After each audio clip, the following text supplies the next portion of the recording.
सभी पत्रकार बंधुओं को नमस्कार। आज की प्रेस वार्ता दो प्रमुख मुद्दों पर है। पहला तो ये कि 3 बार के निर्वाचित मुख्यमंत्री अरविंद केजरीवाल जी के साथ और पंजाब जैसे सूबे के मुख्यमंत्री भगवंत मान जी के साथ जो कल जेल में व्यवहार किया गया, उसके बारे में अपनी बात रखूंगा। और दूसरा विषय, भारत के प्रधानमंत्री जी ने कल अपने इंटरव्यू में बहुत सारे मुद्दे उठाए हैं, जिसका बिंदुवार आपके सामने मैं जवाब दूंगा। अरविंद केजरीवाल जी ने देश की जनता के लिए, दिल्ली की जनता के लिए, जिस जनता के लिए उन्होंने एक बेटे, एक भाई की तरह काम किया, उस जनता के लिए एक संदेश भेजा है कि मेरा नाम अरविंद केजरीवाल है और मैं आतंकवादी नहीं हूं। मेरा नाम अरविंद केजरीवाल है और मैं आतंकवादी नहीं हूं।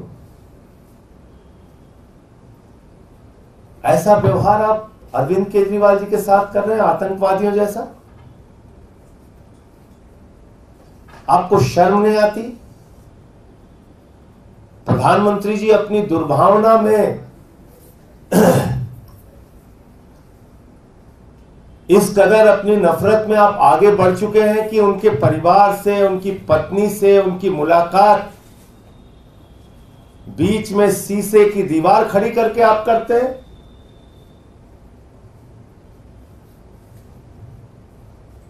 पंजाब जैसे सूबे के मुख्यमंत्री, जिनको Z+ श्रेणी की सुरक्षा प्राप्त है, दिल्ली के 3 बार के निर्वाचित मुख्यमंत्री की मुलाकात आप शीशे की दीवार खड़ी करके कराते हैं। भारतीय जनता पार्टी ने, प्रधानमंत्री जी ने इस कार्रवाई से जाहिर कर दिया गया है कि उनके मन में पूरी तरीके से एक नफरत, दुर्भावना और बदले की भावना अरविंद केजरीवाल जी के प्रति भरी हुई है। अपने ही देश में अपने ही एक मुख्यमंत्री के साथ ऐसा व्यवहार कर रहे हैं आप प्रधानमंत्री जी। 24 घंटे सीसीटीवी की निगरानी, 24 घंटे प्रताड़ित करने की योजना, 24 घंटे इस बात में आपका दिमाग काम कर रहा है कि कैसे अरविंद केजरीवाल का मनोबल गिर जाए, कैसे उनको और उनके परिवार को अपमानित किया जाए, कैसे उनके पार्टी के नेताओं को अपमानित किया जाए और उनका मनोबल तोड़ा जाए। मैं प्रधानमंत्री जी आपको बताना चाहता हूं, ये अरविंद केजरीवाल है, दूसरी मिट्टी के बने हुए व्यक्ति हैं। ये दूसरी मिट्टी के बने हुए इंसान है। IRS की नौकरी को लात मार के देश सेवा का संकल्प लिया इन्होंने।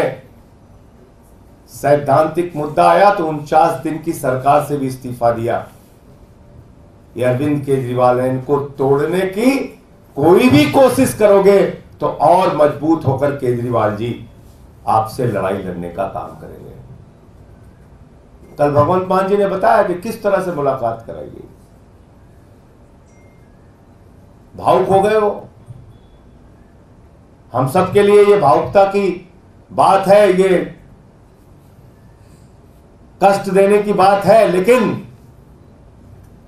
भारत के प्रधानमंत्री और भाजपा के लिए ये शर्म की बात है। आप अपने आप में भी अगर कभी 1 मिनट सोचते होंगे तो अपनी इंसानियत को मारने का काम आप कर रहे हैं।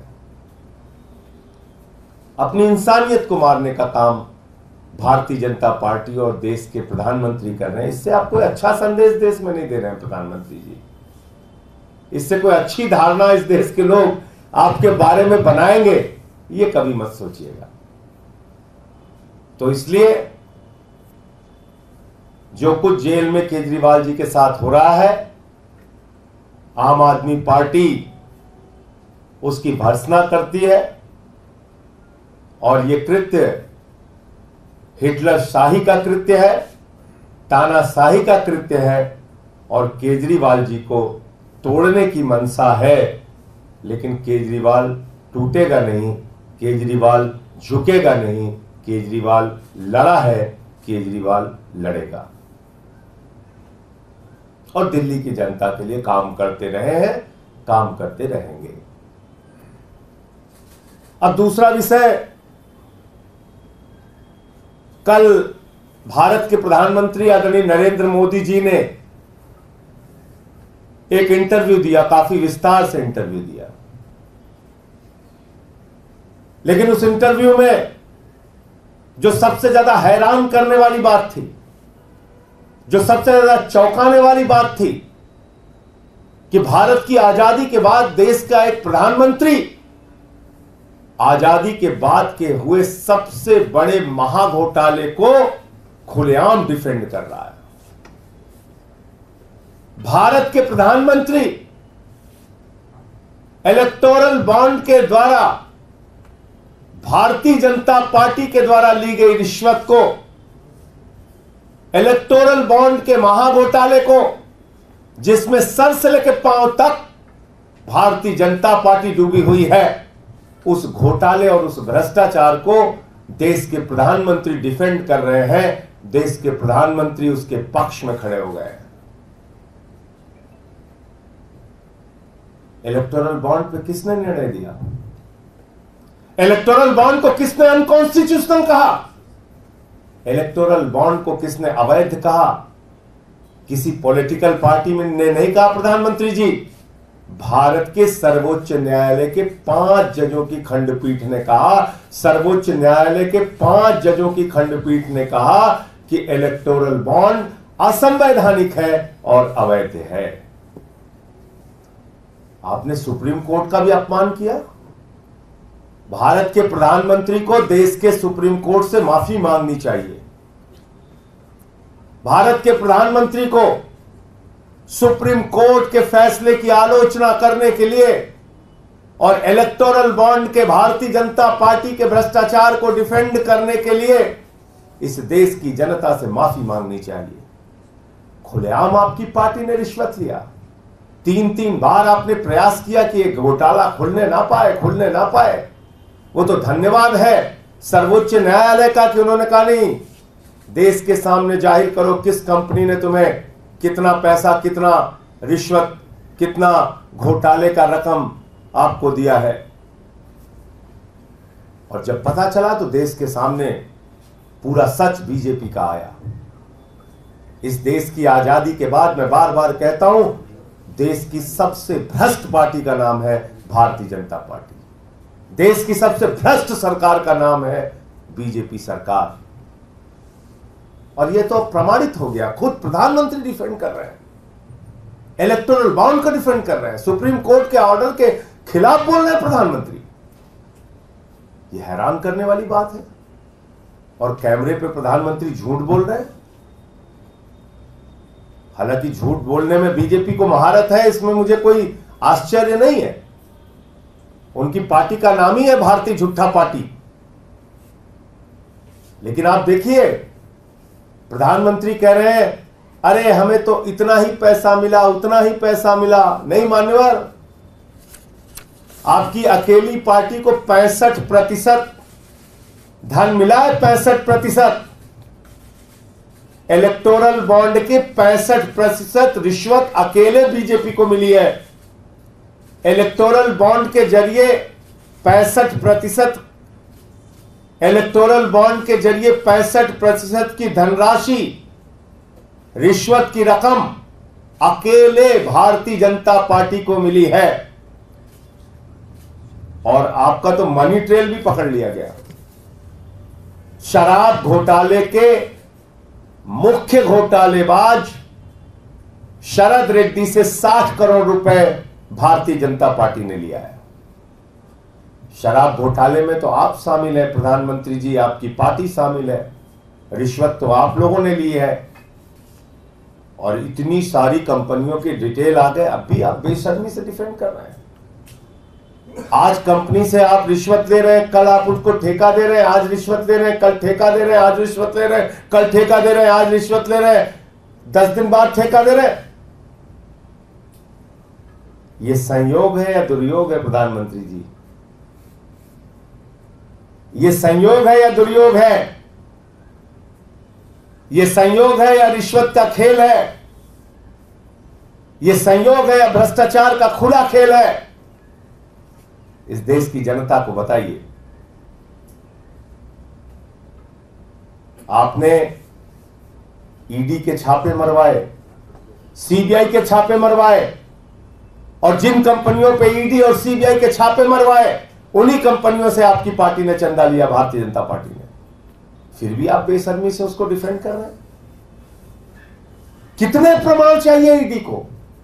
कितने प्रमाण चाहिए सीबीआई को? कितने प्रमाण चाहिए जांच एजेंसियों को?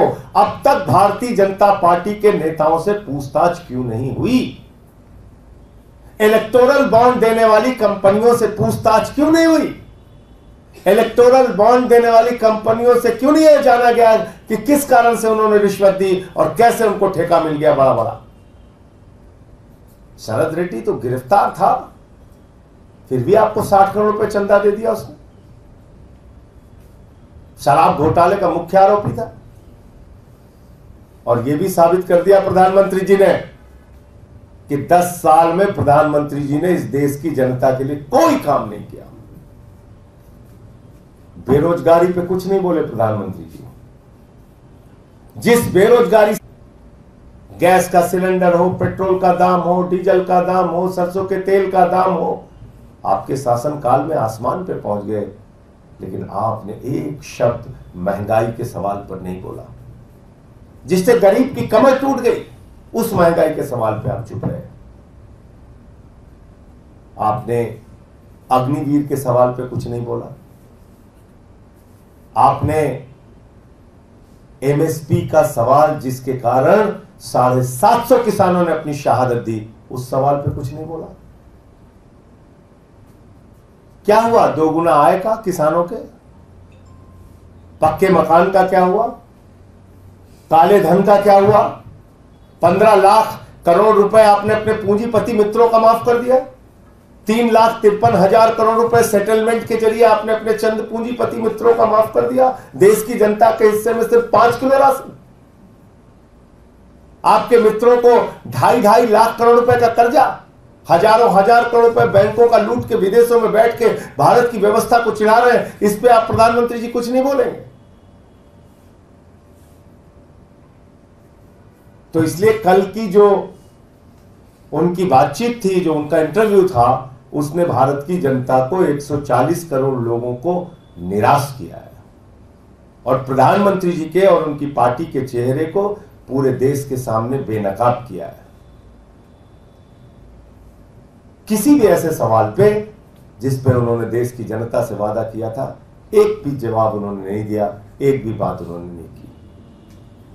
तो इलेक्शन कमीशन की नियुक्ति पे बोले प्रधानमंत्री जी।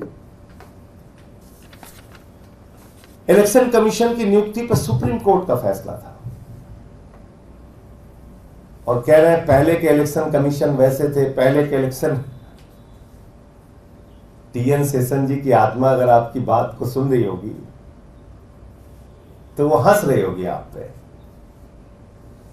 प्रधानमंत्री जी, टीएन शेषन जी इस देश के मुख्य चुनाव आयुक्त थे, और उस समय चाहे कांग्रेस पार्टी हो, चाहे भारतीय जनता पार्टी हो, चाहे उस समय की जितनी पार्टियां हैं, भले ही उनकी सख्ती के कारण नाराजगी उनमें रही हो, लेकिन किसी ने भी उनकी निष्ठा, उनकी ईमानदारी, उनके काम पे सवाल नहीं उठाया। देश की जनता ने कहा नहीं, ऐसा मुख्य चुनाव आयुक्त होना चाहिए। आप अपना जेबी चुनाव आयुक्त बनाना चाहते हैं। आप चुनाव आयोग में ऐसे लोगों को बिठाना चाहते हैं जो आपकी मर्जी से काम करें। उनकी नियुक्ति आप क्यों चाहते हैं? और क्या भारत के मुख्य न्यायाधीश पर भी आपको विश्वास नहीं? अगर कमेटी में कोई एक पॉलिटिकल पार्टी का व्यक्ति और बढ़ गया होता, मैं मान सकता हूं आपकी आपत्ति, ठीक है, होनी चाहिए कि लीडर ऑफ अपोजिशन के साथ कोई दूसरी पार्टी का व्यक्ति बढ़ जाता, कोई राजनीतिक व्यक्ति बढ़ जाता, उस पर आपकी आपत्ति तो जायज थी, समझ में आता है। भारत के मुख्य न्यायाधीश पे आपको भरोसा नहीं, कमेटी से आपने उनको भी बाहर कर दिया, अपना बहुमत बना लिया कमेटी में, अपने हिसाब से चुनाव आयुक्त आप नियुक्त करना चाहते हैं। ईडी सीबीआई के दुरुपयोग को आप डिफेंड कर रहे हैं, कह रहे हैं इतने परसेंट उतने परसेंट। किसको सिखा रहे हैं भाई, किसको सिखा रहे हैं? शराब घोटाले में 35 आरोपी हैं, कितनों की गिरफ्तारी हुई है बता दीजिए, कितने लोग जेल में हैं? राजनीतिक व्यक्ति 3-4 आप अंदर करते हैं, बाकी जो गैर राजनीतिक होते हैं उनको अप्रूवर बना के बाईपास करके छोड़ देते हैं, फिर कहते हैं देखिए हमने तो सिर्फ 3% नेताओं पर कार्रवाई की है। अच्छा, कुल कितनी कार्रवाई की है? कुल कितना कन्विक्शन रेट है ईडी का? 0.5%। इस देश की जनता को पता होना चाहिए 0.5% ईडी का कन्विक्शन रेट है। 8000 छापेमारी की है उन्होंने 10 साल में। तो आप मुझे बताइए, आप ईडी सीबीआई की कार्रवाई को डिफेंड कर रहे हैं? आपकी तानाशाही को, आपके पार्टी के भ्रष्टाचार को इस देश की जनता अब जान चुकी है, और यह भी जान चुकी है कि अब आप महंगाई पे नहीं बोलेंगे, अब आप किसानी पे भी नहीं बोलेंगे, अब आप बेरोजगारी के सवाल पे भी नहीं बोलेंगे। क्या ललकार के आप 14 के पहले कहते थे घर से निकलना तो सिलेंडर देख के जाना, इस बार तो आपने नहीं बोला प्रधानमंत्री जी। इस बार बोलिए किसी चुनावी रैली में, हम लोग प्रतीक्षा करेंगे कि घर से निकलना तो मोटरसाइकिल देख के जाना, घर से निकलना तो सिलेंडर देख के जाना। बोलिए इस बार, एक चुनाव में बोलिए कि घर से निकलना तो अपने गेहूं को, अपने धान को देख के जाना। बोलिए, तो आपको सिखाएगा किसान इस देश का नौजवान, इस देश की माताएं बहनें जो महंगाई से, बेरोजगारी से, अपनी समस्याओं से, अपनी दुश्वारियों से जूझ रहे हैं। तो मुझे इतनी बात कहनी थी। आपका कोई प्रश्न हो तो आप पूछ सकते। Stay ahead with our cutting edge news app. Instantly access the latest shorts in just 1 minute and breaking news in just 50 words. Download now for a smarter, faster news experience.